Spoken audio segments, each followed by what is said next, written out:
I have over $10,000 worth of credit card points. That's over 700,000 points saved up. The best part is I did it with my system where I didn't have to open and close a bunch of credit cards and tank my credit score. I didn't have to spend way more money than I would in my normal daily life. And the best part is anybody can do this, including you. And I'm gonna show you how. In this video, I'm gonna show you all the credit cards in my wallet. I'm gonna show you how to maximize points and when to use certain cards. I'm also gonna show you all the rules that I set for myself so I can take advantage of the banks and not the other way around. I'll even show you the most critical factor with the credit card game. How do you determine whether you spend points or you pay with cash? And at the end of this video, I'm gonna show you what I'm gonna spend all of those points on and what I'm gonna get for free. It's wild. First up, I'm gonna show you all the credit cards I have in my wallet today and how I use them and why I use them. First up, it's the Bilt card. And the Bilt card is great. It's a no annual fee credit card that I use for nothing more than paying rent.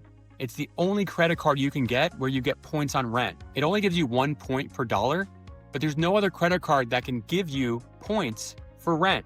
You're going to spend money on rent anyway. Let's pretend your rent is $2,000 a month. You're getting 2,000 points a month without changing any habits. You have to pay for your rent anyway. Just get the card. You don't pay a thing for it. Use the card to pay for your rent. And bam, by the end of the year, you have 24,000 points that you can use on anything you want, including flights, hotels, or anything. You can even use this card to help pay for a mortgage. If you're buying a new home, you can use Bilt points to help pay for your down payment for your house. There's no reason why if you're renting today, you don't have the Bilt card. No annual fee, you're getting points on rent, and it's just a no-brainer to have. The second card in my wallet is the Capital One Venture X. This is a premium tier card. It's $400 a year. And I know what you're thinking, I'm not spending $400 a year. You're insane. I don't have that money. I'm not going to do that. It's not worth it. But you'll find out later that when you take advantage of all the benefits and the perks, it actually is worth it. And you're not really spending the $400. The primary reason why I have this card is for 2 times points on everything. It doesn't matter if you're purchasing clothes, a cake, you're going on vacation, you're buying a gift at Target. You can spend this on anything, even a tax return. This is my go-to card if none of my other cards make sense to use, and this is how I capitalize on so much. Some of the other benefits of this, I'll talk about it a little bit later, is lounge access. Anytime I go to an airport, I get priority pass lounge access, and that's a huge perk for me. This one's definitely important to have in your wallet. And if for some reason you don't want to spend the $400 and you just want the 2 times points, there's also the Capital One Venture, not Venture X, and it's $100 annually. You could get that one too and get the same exact perks. And I'll show you a little bit later why I prefer the Venture X. But again, this card, everybody needs to have a card that you get points off of everything no matter what, because all the other cards are not going to cover the weird stuff that you're going to buy. So this is a great card. The third card I have in my wallet is the Chase Sapphire Preferred. This card is the best beginner travel card anybody can buy, and I've had this longer than any one of my cards. The 2 main things I like about this card, 3 times points on restaurants and 3 times points with online groceries. I typically get my groceries online now via an app and go pick it up, which is amazing when you get 3 times points at groceries. And a lot of cards actually have 3 times points on restaurants. That's not that great, but the Chase Travel Reward Systems and their partner network is the best out of any airline. So whenever I pay for restaurants, I use this card. The fourth card I have in my wallet is the Chase Freedom Flex. This one's a really unique card, and it has some of the benefits of the other card that I just spoke about. At the same time, this one has 5 times points on rotating categories per quarter. So every 3 months, Chase is going to announce what those categories are. Sometimes it's on Amazon, sometimes it's Lowe's, sometimes it's groceries or gas or the gym. And then you're getting 5 times points on those rotating categories. So if it's the gym, you then switch your credit card to this credit card to pay for it, and you get 5 times points. So every quarter it's something new. Some are better than others, but just having this, I don't use it a ton unless it's for the rotating categories. Also, you get 3 times points on drugstores, which is great too. So I always have this. I recommend it. It's a no annual fee card that there's no reason to have, and you can get some major perks if you're choosing to spend in the right quarter. The 5th card I have is the Amazon Prime card. This is literally just for buying things on Amazon. You get 5 times points. What you could do with those points, you can use it on Amazon. So it's a card that's self-fulfilling. Again, there's no annual fee for this card, so why not just have it? Open it up. There's not a big introductory bonus or anything. We all spend a ton of money on Amazon. why not get 5 times points back on all of your Amazon purchases? The 6th card I have in my wallet is the Southwest Priority Card. The main reason I have it is because I have Companion Pass. I'll talk about how I got that in another video, but basically with Companion Pass, me and my fiance fly BOGO for almost 2 years. So I opened this card to make sure I got the Companion Pass. I got a huge introductory bonus, and now I use it whenever I'm buying flights on Southwest. I may close in the future, but right now it's incredibly valuable, and I'll talk about some of the other perks I get in a little bit. The 7th and final card I have in my wallet is the World of Hyatt credit card. Now, I am getting married at a Hyatt resort, which is the main reason why we opened this one. We're paying for our entire wedding with this credit card and getting over 100,000 points. Once we're done with the wedding, we'll probably close it, but there's some other perks that makes it really cool too, so we'll see. So those are the 7 credit cards I've had in my wallet. I didn't open them all at once. Please don't do that. You'll get denied. It'll tank your credit. You can only open 1 or 2 at a time over a few months span. It takes a while, but all of these credit cards, if you think about it, cover everything. Restaurants, Amazon, they're rotating categories. One card does everything. One is flights, one is Hyatt. I have everything there, so I know exactly which card to spend on, and we'll talk about it in a little bit. But it's not just about introductory points. It's about your everyday spending is where you're going to get the most points over time. Speaking of how to get points, I want to talk about the 2 ways you can get points. Again, one is introductory bonuses. That's when you open up a brand new credit card and the actual credit card company gives you a mass amount of points just for opening it. So there's a lot of people that just open tens of credit cards and close it, but it can do damage to your credit score. So I wouldn't recommend that unless you're going to use that card long term, like the ones that I have here. The other way is just by daily spending. You're buying clothes, you're going grocery shopping, you're getting gas. All of that can add up over time really, really quickly, especially if you have the right cards. First, I want to talk about some of the introductory bonus offers that I got. Opening up the Venture X got me 75,000 points. That's $750, but with transfer partners, it's over $1,000 worth of points just by opening up the card. When I opened up my Chase Sapphire Preferred, I got 60,000 points. You know what's better than that? I referred my fiance. For the referral, I got 15,000 points and she got 60,000 points from opening up. That's massive. My Southwest card, I got 70,000 points. For every one of these cards, you'll get something. Some credit cards give you better introductory offers than others. Some are a little low and some are higher. But again, if you're making sure there's a minimum requirement and you're hitting that, you will get these massive bonuses of points. It's a great way to build up your total balance and also to get cards that you're going to use over time. Remember, I don't recommend opening cards just for the introductory points just to dump it. It's bad for your credit score and a bad look for your future cards that you may want to open. But if you're going to use the card long term, these introductory points are a great bonus to opening them. Like I said before, the other way to get a lot of points is just your daily spend, your monthly spend. Think about it. Whatever you spend money on, if you use the right cards, you're going to get 2 to 2.25, maybe even 2.5 points of that. If you're spending $5,000, you're going to get at least 10,000 points that month. That's 120,000 points a year, and you haven't changed a thing. All you did was use specific cards at specific places and merchants to make sure you maximize on your points. Again, some credit cards and purchases, you're going to get 5 times points, 3 times points for restaurants. Rent is 1 times points. But again, whatever you spend, you should be expecting to get at least 2 to 2.25 points for the amount of money that you spend. And that over time is insane. You're going to build up your points so fast, and I'm going to show you how. Hey everybody, if you're liking this video, I'd appreciate if you subscribe, like, and comment as you learn more about credit cards. I really appreciate it. Thanks. All right, now I want to talk about my credit card system rules for myself. This involves how to maximize points, what to do, what not to do, when to do it. And this has helped me maximize all of the points I have to get over 700,000 points. First of all, don't change your spending habits unless you're trying to hit an introductory reward bonus or to make sure you hit a perk. Just because you have these credit cards doesn't mean you should rack up credit card debt. Don't do it. Have 0 balance every month if you can help it. If you end up a month with a balance, do everything you can to pay it off. Just because you have a lot of credit cards and you can spend up to $100,000 on them, don't do it. The idea of this is to take advantage of the banks. If you have a balance, then you're paying interest on that debt and the banks are taking advantage of you. So when you're starting this or you're growing the number of credit cards that you have, please don't change your spending habits and don't carry a balance over the next month. And if you do have a balance, pay it off as soon as you can. One of my other massive rules is to keep track of all of the perks of your credit cards because it can get very expensive. I talked earlier about the Venture X has a $400 fee. The Chase Sapphire is a $100 fee. The World of Hyatt is $100. The Southwest Priority is $150.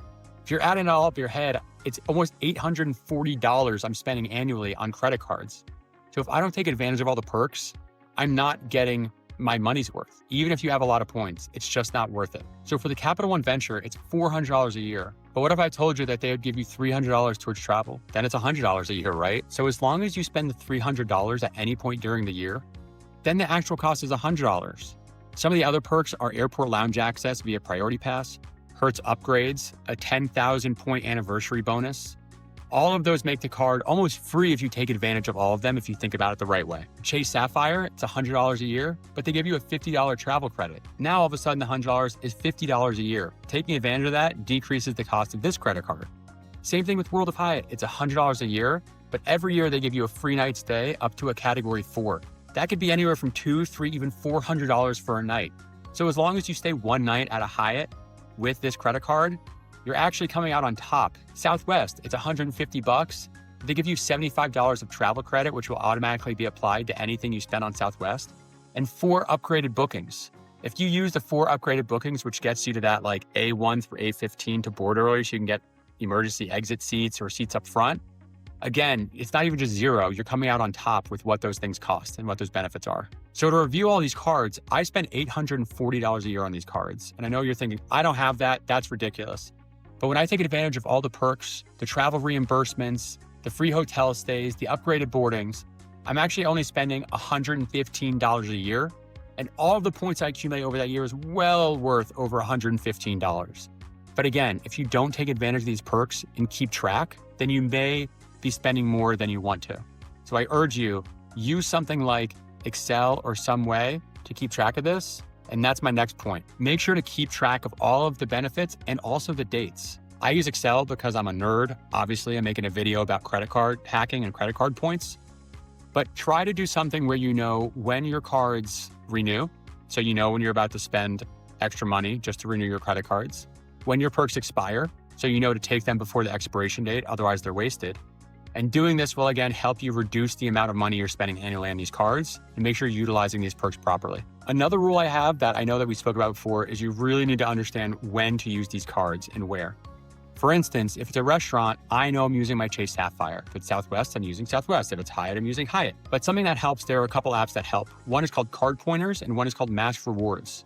Using apps, you can basically type in what credit cards you have. And if you're not sure what to use, let's say you're at Target and you don't know what to use, you can type in Target and it'll tell you what credit card in your wallet that you should use to maximize points. So again, if you don't know what to use apps to help, but knowing where and when to use it is critical to maximizing all of the points you get. Another rule I have is to only open up new cards if it's been a while since you opened up one. You don't want to open up one and try the next month and the next month. You're eventually going to be denied. And every time that you open up a new credit card, you have a hard credit inquiry. That means your credit score is going to temporarily drop. If you open up too many, your credit score is going to drop potentially permanently. So you have to know that you have to wait 6 months, 9 months to open up a credit card. You don't have to wait to open up a second one, but I would recommend only opening max 2 per 6 months. That way your credit score doesn't drop permanently, it's only temporary, and you're slow to grow your credit card wallet. One thing I will never ever do is redeem points for anything under the value of 1.25 cents per point. This is so important to understand. Because ultimately, if you have 100,000 points and you use it for, let's say it's 1 cent per point, okay? Then that is the equivalent of $1,000. 100,000 points is $1,000. If you find value at 1.5, all of a sudden it's not $1,000. Your 100,000 is now getting you $1,500 worth. So identifying value is key to maximizing the points that you have accrued already and to maximizing the value of the things that you can get with those points. Things differ on value. Flights are typically lower. Hotels are typically higher. Never get cash back. Cash back is normally 1 cent per point. Again, don't do anything under 1.25. That should be the bare minimum. Never get cash back. I know it's tempting. I want money. I want cash. But that's the worst value for these points. We all travel anyway. We all stay at hotels and flights eventually. Wait to cash in on those, or you can have upgraded business class flights. That's where you're getting a lot of the value. Another way to get more value is using transfer partners. So Chase, American Express, Capital One, they all have their travel portals, and you can go in and you can buy flights and hotels. But what a transfer partner is these credit card companies actually work with big companies such as Southwest, United, Hyatt, any other hotel chain or any other flights you can think of or airline you can think of. And what this means is instead of going through their travel portal, you can actually take your points from your credit card and transfer to your account for that airline or hotel, and then buy on their site with the points. So they act as the reward points off of their company and not the credit cards. And the value is so much higher. You please look at this. I'll do another video later on how to do this, and I'll show you exactly how. But again, these rules for maximizing the value of your points is massive. And if you do this, you can sometimes get 50% more value, even double the value of your points than if you were to just do it any other way, such as cash back. I also talked about this earlier. Don't churn through your credit cards. Don't open some up for introductory offers and then cancel them right away. If it's a few years and you cancel it, that's okay. But don't just open one up 3 months later, close it, open it up 3 months later, close it. Don't do it. I don't recommend it. It's bad for your credit. It's a bad look when you're trying to open up another credit card down the line. I just wouldn't do it. I don't do it. Again, I'm happy to accept introductory offers, but I use these cards in my everyday spending, and I would recommend you do that as well. The last rule I have is use a credit card for every single purchase in your life. Every single one. Doesn't matter. Unless you literally can't and they won't accept it, do it. And the main reason for this isn't just points like we talked about. It's actually protecting you. If there's any fraud, anything happens, there's security issues, you're not responsible. These credit cards are. So you can call up your credit card and say, hey, I didn't spend $400 on that. They'll reverse it for you. You know what happens when you use a debit card or cash? Nobody helps you. You're out of $400. So again, I tell everybody this, regardless of the points game or not, use your credit card for literally every purchase to protect yourself and obviously get as many points as possible. All right, let's talk about how to calculate cents per point. It's a calculation that you're going to use to determine the value of whether you should do something with your points or spend cash. Just because you can spend points doesn't mean you should. So we're going to give some examples as well after I go through the equation here a little bit. It doesn't get too mathy, so stay with me. Sorry, I'm going to start off a little math, but I'll show you exactly how this works, and it's really easy to do. You're going to take the amount of money it costs for that thing. Let's say it's a flight. You're going to take the amount of money it costs, let's say $300. You're going to divide it by the number of points that you would use if you were to get that in points. And then that would come out to a number, and you would times that by 100. That is your value. So let's go through a couple examples. Let's pretend you're looking at a flight that's $150 one way. It'd probably be more this day and age, but let's keep for example. $150 for a flight. And let's pretend that they want 17,500 points. And you're thinking, I don't know, is 17,500 points a good deal or a bad deal? Should I spend cash and save this for something else? This is where the equation will help. So what you do is you take the $150, divide it by 17,500, and multiply that by 100. What you end up getting is 0.857 cents per point. Like we talked about earlier, anything under 1.25 is bad. This is under 1. This is atrocious. Pay the cash. It's a much better deal. Just pay the cash. Unless you literally have no cash, then use points. It's too low of a value to maximize the points. Let's show a different example. Let's say you're looking at a hotel, and that hotel is $320 per night, and you could pay 22,000 points for that hotel, right? So it's either, do I spend $320 in cash or just spend 22,000 points? Let's do the math again. 320 divided by 22,000 times 100. That's 1.45 cents per point. This is well above 1.25. This is good value. Is it great and flawless value? No, it's not over 2. That's okay. This is good value. You should use your points on this. You're getting more value from the points than you are from paying cash. This is how you use the equation to determine whether you should pay or not. If you're around 1.2, 1.25, again, it's kind of a 50-50 toss-up. All of this is really up to you, okay?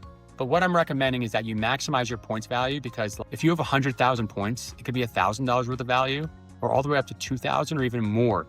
So why wouldn't you double that value or maximize it as much as possible? All right, we're nearing the end of the video. I told you I'd promise you what I'm gonna spend these 700,000 points on. Well, I'll let you know that I'm getting married in May. Right now, we're 4 weeks out-ish. We're not gonna take our honeymoon because we're getting married in Cancun, but later in the year, around October, we're gonna go to Japan and the Philippines, which is halfway around the world. How are we gonna get there? Flights. How are we gonna pay for the flights? Points, that's right. We may even fly business class. We'll see what the deal is.